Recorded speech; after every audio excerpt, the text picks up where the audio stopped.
சைவத்துல பாத்தீங்கன்னா சமய புறவர்கள் ஒரு 4 பேர் இருக்காங்க. இந்த 4 பேர் யாருன்னா திருநாவுக்கரசர், திருஞான சம்பந்தர், மாணிக்கவாசகர், சுந்தரர். இவங்க 4 பேரும் எப்படி திருவருளை பெற்றார்கள்? திருவருள் தரும் குருவருள். நமக்கு குருவை காட்டணும், அந்த குருவின் மூலமாக இறைவனுடைய திருவடிக்கு நாம போவோம். குருவருள் இல்லாமலும் நேரடியாக இறைவனுடைய திருவருளையும் பெற்றிருக்கிறார்கள். அது உயர்ந்தபட்ச ஞானம் உடையவர்கள் தான் எந்த குருவினுடைய அருளும் இல்லாமல் நேரடியாக இறைவனுடைய அருளை பெறுகிறார்கள். இவர்களிலே இந்த 4 பேர்ல பாத்தீங்கன்னா திருநாவுக்கரசருக்கு குருவாக இருந்து இறைவனை காட்டியவர் யாருன்னா அவருடைய அக்கா திலகவதியார். இவர் இளம் வயதிலே சமண சமயத்துல போய் சேர்ந்துடுறார். சமண சமயம்ன்றது கடவுளை மறுக்கின்ற ஒரு மதம். அந்த மதத்துல போய் சேர்ந்துடுறாரு. அந்த மதத்துல சேர்ந்த பிறகு அவருக்கு வயிற்று வலி வந்து, அதற்கு பிறகு அந்த வயிற்று வலி தீராமல் நேராக என்ன பண்றாரு, அக்காவை நோக்கி வர்றாரு.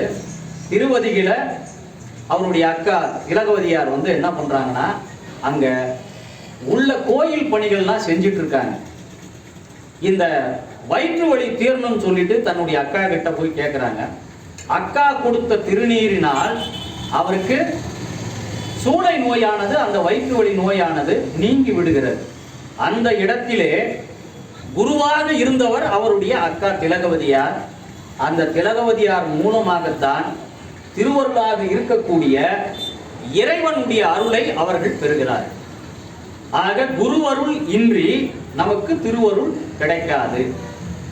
இது திருநாவுக்கரசர். திருஞான சம்பந்தருக்கு அவர் தந்தையார் கோயிலுக்கு அழைத்து கொண்டு போறாரு.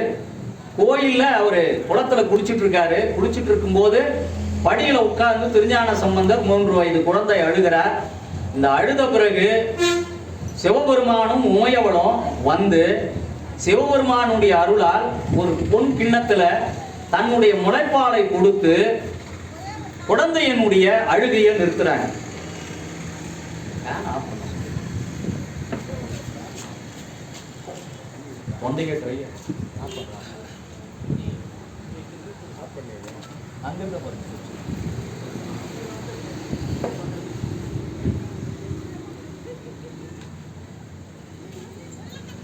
நேரடியாக திருவருளை திருஞான சம்பந்தர் பெற்று விடுகிறார்.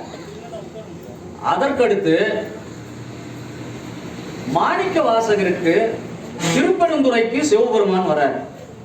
அந்த சிவபெருமான் குருவாக இருந்து திருவடி தீட்சை கொடுத்து குதிரை வாங்க போனவரை என்ன பண்றாருன்னா அந்த திருப்பெருந்துறையிலே இருக்க வச்சு மிகப்பெரிய ஆலயத்தை திருப்பெருந்துறையில கட்டுறார். அது ஆவுடையார் கோயில்னு பேர். இன்னைக்கு அந்த திருப்பெருந்துறையில கோயில் கட்டுறார். கோயில் கட்டுகின்ற பொழுது அவருக்கு திருவடி தீட்சையை குருவாக இருந்து சிவபெருமான் கொடுக்கிறார். பிறகு சிதம்பரத்திற்கு வந்து அவர் திருவருளை கொடுத்து தன்னிடமே அவரை சேர்ப்பித்துக் கொள்கிறார் மாணிக்க வாசகர். அதே போல சுந்தரரையும் என்ன பண்றாருன்னா நேரடியாக இவர் ஆட்கொண்டு போயிடுறார். வெள்ளை யானையை அனுப்பி சுந்தரரை நேரடியா கொண்டு போயிடுறார். ஆக குருவருள் கண்டிப்பாக இருந்தால்தான் நாம் திருவருளை பெற முடியும். திருவருள் நேரடியாக கிடைத்தவர்கள் யார் என்றால் காலஸ்திரியில் இருந்த கண்ணப்பன் எந்த விதமான குருவினுடைய ஆலோசனையும் இல்லாமல் நேரடியாக சிவபெருமானுடைய திருவருளை ஒரு 6 நாட்களுக்குள்ள பெற்று விடுகிறார். அவர் இறைவனுக்கு படைச்சதெல்லாம் பாத்தீங்கன்னா இன்னைக்கு நாம செய்யக்கூடிய சைவ பொருட்களை படைக்கல. பன்றி இறைச்சியை படைச்சு என்ன பண்றாரு, இறைவனுடைய நேரடி அருளை பெறார். ஆக சைவத்தை உண்டாதான் இறைவனை போய் அடையலாம் என்பது கிடையாது. உணவு சார்ந்தது கிடையாது சமயம். இப்ப சில பேர் என்ன நினைக்கிறாங்க, நம்ம அசைவம் சாப்பிட்டோம்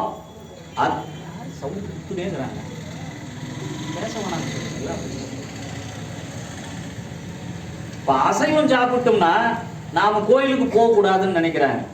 இந்த அசைவம் சாப்பிட்டதுனால அந்த அசைவமானது எங்க போய் சேருதுன்னா நம்முடைய ஊன் என்று சொல்லப்படுகின்ற இந்த உடலில் சேர்வதுதான் அசைவம்.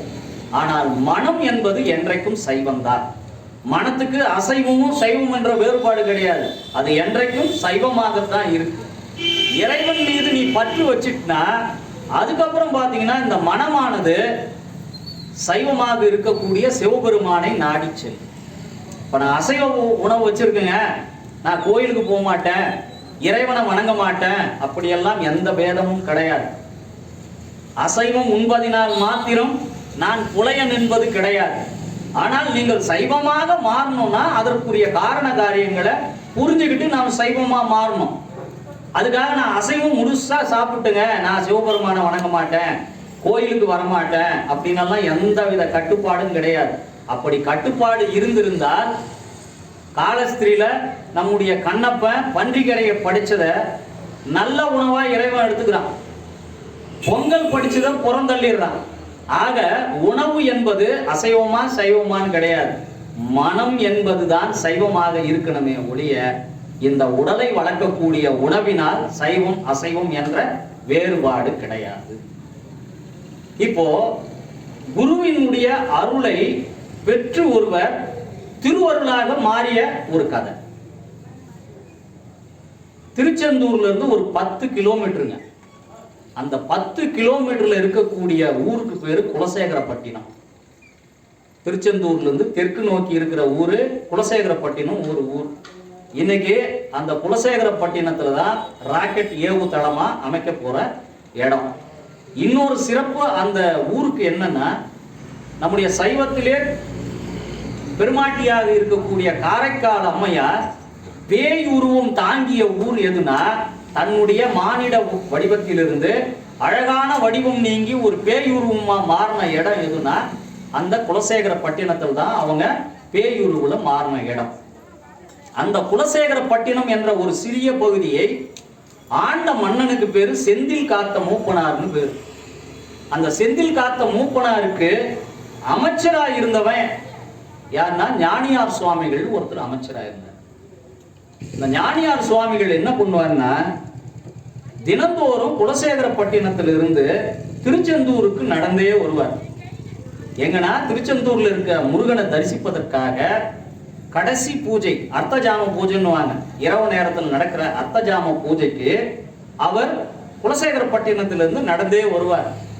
வந்து அந்த கடைசி பூஜையை தரிசனம் பண்ணிட்டு திரும்பவும் நடந்தே போவார். அவர் யாருன்னா ஒரு அமைச்சர்.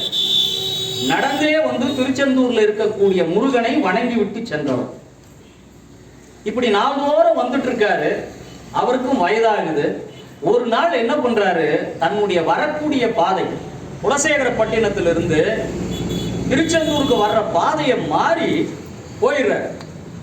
போன உடனே அந்த இடத்துல ஒரு முதியவர் என்ன பண்றாரு, ஒரு தீவட்டியை எடுத்துட்டு வர்றாரு.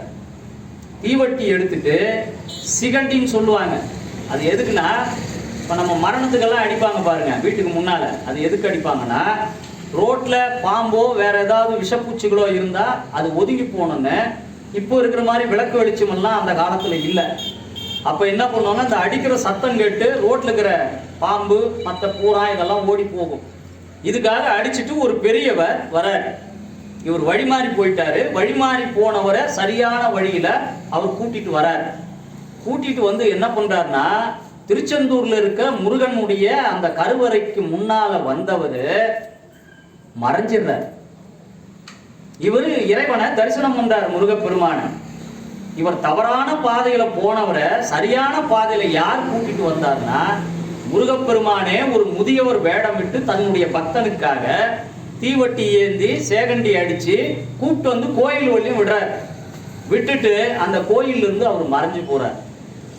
இப்படியாக இவர் தினந்தோறும் வந்து இறைவனை கும்பிட்டு போகும்போது இவருக்கு வயதானதுனால என்ன பண்றாருன்னா, கோயிலுக்கு வர முடியாத சூழல் ஏற்பட்டு, அப்போ வீட்டிலே இருக்க வேண்டிய நிலைமை இருக்கும்போது திருச்செந்தூர் இருக்கின்ற திசையை நோக்கி வணங்கி, முருகப்பெருமானே உன்னை தினந்தோறும் பார்த்து நான் தரிசனம் பண்ணுவேன், இனிமேல் நான் எப்படி உன்னை தரிசனம் பண்ணுவேன், உன்னை பார்க்க வர முடியாது, என்னுடைய உடல்நிலை ஒத்துக்கொள்ளவில்லையே, என்ன செய்யறது அப்படின்னு அவர் யோசிக்கும் போது முருகப்பெருமான் என்ன பண்றாரு, அந்த ஞானியார் சுவாமிகளுடைய பூஜை அறையில் தோன்றி, இனிமேல் ஒவ்வொரு நாளும் திருச்செந்தூர்ல கடைசி கால பூஜை, அர்த்தஜாம பூஜை சொல்லுவாங்க, அது நடந்து முடிந்தவுடன் நீ இவ்வளவு காலம் என்ன தேடிட்டு வந்த, இன்று முதல் நான் உன்னை தேடி வந்து உனக்கு தரிசனம் தருகிறேன் அப்படின்னு ஒவ்வொரு நாளும் முருகப்பெருமான் கடைசி கால பூஜையை முடிஞ்ச பின்னால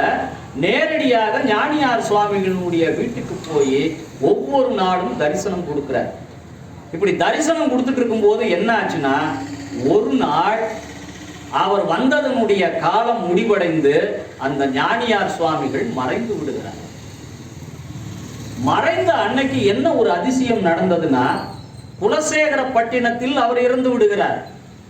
அவர் இறக்கின்ற அதே தருணத்திலே திருச்செந்தூர்ல இருக்கக்கூடிய கருவறைக்கு முன்னால அவர் நின்றுட்டு இருக்கார். ஒரே நேரத்தில் இருகாட்சி. குலசேகரப்பட்டினத்திலே மறைந்து விடுகிறார், திருச்செந்தூரிலே கருவறைக்கு முன்னால் நின்று கொண்டிருக்கிறார். நின்று கொண்டு இறைவனை வணங்கி அந்த இறைவனோடு அவர் இரண்டரை கலந்துடுறார். இந்த உயிரானது பிறப்பற்ற நிலைக்கு சென்று நேரடியாக திருச்செந்தூரிலே இருக்கக்கூடிய முருகனோடு இரண்டரை கலந்து விடுகிறார். அங்கே அந்த உயிரற்ற உடலானது குலசேகரன் பட்டினத்தில் இருக்கு.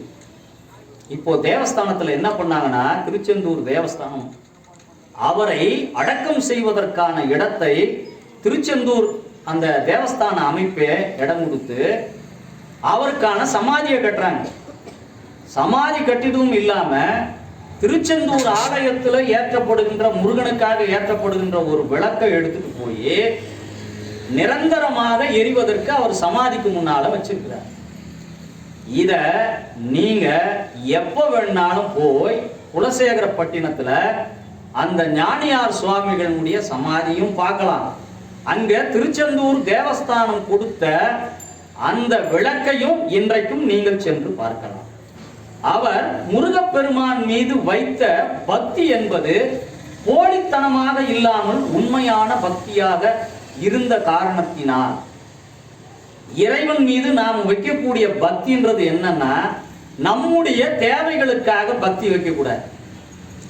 நம்ம வீட்டில் நம்ம குடும்பத்தில் ஒரு பிரச்சனைன்னா அந்த பிரச்சனையை தீர்க்கறதுக்கு மட்டும் கோயிலுக்கு போறது. நம்ம வீட்டில் சந்தோஷமா இருந்தோம்னா கோயில் எந்த பக்கம் இருக்குதுன்னு கூட திரும்பி பார்க்க. நீ கோயிலுக்கு வந்தாலும் இறைவன் உன்னை பார்க்கறான், நீ கோயிலுக்கு வரலனாலும் இறைவன் உன்னை நேசிக்கிறான். ஆனா நமக்கு ஒரு பெரும் துன்பம் வருகின்ற பொழுதுதான் நேரா எங்க போறோம்னா ஜோதிடர்கிட்ட போறோம். என் குடும்பத்துல இவ்வளவு பிரச்சனை இருக்கு, என்ன பண்ணலாம்? உடனே அவர் பரிகாரங்கள் சொல்லுவார். அந்த பரிகாரங்களை செய்வதற்காக கோயில்களை நோக்கி ஓடுவாங்க. எப்பவும் இல்லாம இப்போ ஒரு ஈராண்டு காலம் பாத்தீங்கன்னா, கொரோனாக்கு அப்புறம் எந்த கோயில்ல எந்த விசேஷம் இருந்தாலும் பெரும் கூட்டம் இருக்குது. இவ்வளவு நாளா இந்த கூட்டம் எங்க போச்சுன்னு தெரியல. சங்கடார சதுர்த்தினாலும் கூட்டம் வருது, பிரதோஷனாலும் கூட்டம் வருது, தேய்பிறை அஷ்டமினாலும் கூட்டம் வருது. இதற்கெல்லாம் என்ன அடிப்படை காரணம்னா, நாம் இறைவன் மீது முழுமையான பக்தியை வைக்கல. பிரச்சனை வரும்போது மட்டும் கடவுள்கிட்ட ஓடுது. இந்த பரிகார பூஜை செஞ்சிட்டோம்னா ஜோசியர் சொல்லுவார், நீங்க இந்த பரிகார பூஜை செஞ்சீங்கன்னா உங்க பிரச்சனை எல்லாம் அகன்றிடும். நிச்சயமாக அகலுமான்னா அகலாது. காரணம், நாம பிறப்படுத்து செய்கிற எல்லா நல்வினையும் தீவினையும் நம்மளை பின்தொடர்ந்தே வரும். நீங்க செய்கிற பரிகார பூஜையினால நீங்க செஞ்சிருக்கிற பாவங்கள்லாம் விலகிடும்னா, அப்படின்னா இந்த நாட்டுல அம்பானியும் அதானி மட்டும்தான் இருக்க முடியும். ஏன்னா பணம் அவங்ககிட்ட இருக்கிறதுனால அவன் மட்டும்தான் இந்த பூமியில வாழ முடியும். அப்ப ஏழைகள்லாம் எப்படி? நாம் செய்கிற எல்லா காரியங்களும் இறைவனுடைய பேரேட்டுல எப்பவுமே இருக்கும். அதை வச்சுதான் நமக்கு பிறவியே கிடைக்குது. இப்ப சில பேர் பிறந்ததிலிருந்து நல்ல வசதி வாய்ப்புகளோட எந்த குறையும் இல்லாம இருக்கிறாங்கன்னா, அவன் முற்பிறவியில் செய்த முன்வினை பயன். அவனை பார்த்து நீ பொறாமப்படக்கூடாது. நாம செஞ்ச முற்பிறவியில என்னென்ன பிரச்சனை இருந்ததோ அதை பொறுத்துதான் இந்த பிறவிக்கு வந்திருக்கிறோம். அதனால இந்த பிறவியிலாவது நம்ம என்ன பண்ணணும்? நல்வினைகளை மட்டும் செய்தோமானால் அடுத்த பிறவியில நமக்கு ஒரு நல்ல பிறவியா கொடுப்பான். அதனால இந்த பிறவியில அவன் கஷ்டப்பட்டு இப்பதான் நல்ல பிறவி எடுத்திருப்பான், அவனை பார்த்து பொறாமைப்படுதல் கூடாது. அவனை போல வாழணும் ஆசைப்படக்கூடாது. இதெல்லாம் நம்ம ஆசைப்பட்டோம்னா என்ன ஆகும்னா பெரும் துன்பம் என்பது நம்மை பற்றி கொள்ளும். இந்த துன்பங்கள் பற்றி கொள்ளாம இருக்கணும்னா ஆசை என்பது அளவோடு இருக்கணும். அளவுக்கு மீறி போச்சுன்னா நமக்கு துன்பம். இப்போ வீட்டில் இருக்கிறோம்னா ஒரு ரூமுக்கு ஏசி போட்டோம்னா கரண்ட் பில்லு கம்மியா வரும், ஒரு டன் போட்டு. இல்ல 4 பிள்ளைகள் இருக்காங்க, 4 பிள்ளைகளுக்கான ரூமுக்கும் 4 ஏசி போட்டோம்னா என்ன ஆகும்னா கரண்ட் பில்லு அதிகமா வரும்.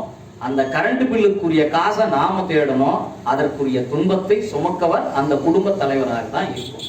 இப்ப இந்த துன்பத்துக்கு என்ன காரணம்? களிமண்ல வீடு கட்டி ஓலையில இருக்கிறவர்களே அவனுக்கு கரண்ட் பில்லு பிரச்சனை இல்லை.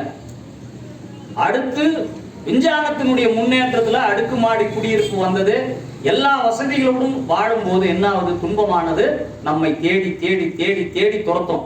அப்படியே துன்பம் வேணாம்னாலும் பல நிறுவனங்கள் இஎம்ஐ கொடுக்குறேன்னு உங்ககிட்ட தேடி தேடி வந்து துன்பத்தை உங்க மேல திணிச்சிட்டு அவன் போயிடுவான். ஆனா துன்பத்தை சுமக்கிறவங்க நாமளாதான் இருக்கணும். இந்த ஞானியார் சுவாமிகள் இறைவனை தினந்தோறும் கால்நடையாக வந்து தரிசித்த காரணத்தினால் அவருடைய உண்மையான பக்தி, போலித்தனம் இல்லாத அந்த பக்தியை மதித்து இறைவனே அவருக்கு வந்து தரிசனம் கொடுத்தான். இன்னொன்று, அவருக்கு பிறவியே இல்லாமல் தன் திருவடிக்கு கொண்டு போய் சேர்த்து விட்டான். இது ஞானியார் சுவாமிகளுடைய வாழ்க்கை வரலாறு நடந்தது.